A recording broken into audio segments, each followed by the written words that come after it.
Voici l'un des lieux névralgiques de la lutte contre la pandémie, la réanimation médicale Covid.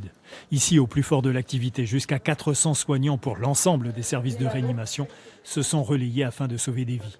Il y a eu 46 décès liés au Covid dans cet hôpital et seulement 16 en réanimation. C'est toujours important, 16 décès, mais c'est vrai que c'est un chiffre qui est inférieur à ce qui est décrit pour le moment. On avait suffisamment de matériel, notamment de respirateurs, qu'on fait défaut dans certaines régions. On avait suffisamment de respirateurs pour équiper un peu plus de 80 lits. La disponibilité de ces équipements et la mobilisation de personnel, y compris venus des cliniques alentours, a permis de garder le contrôle de l'épidémie. Aujourd'hui, dans le service des maladies infectieuses, les indicateurs sont au vert.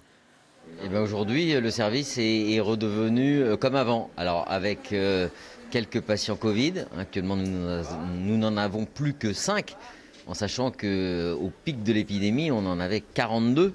Si nos concitoyens respectent les mesures barrières, principalement l'utilisation des masques et la solution hydroalcoolique, évitent les grands rassemblements, je suis plutôt optimiste.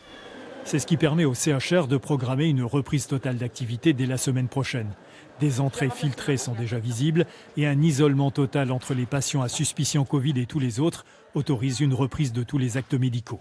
Nous avons étudié également toutes les possibilités de dématérialisation. Ça veut dire qu'on évite d'attendre pour avoir un banc de consultation, avec des mesures qui seront nécessaires d'enregistrement sur le site internet, où on va pouvoir enregistrer sa carte vitale, sa carte de mutuelle, pour ne plus avoir toutes ces démarches administratives à faire.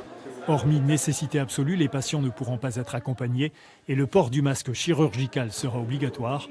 L'hôpital sera en mesure d'en fournir si besoin.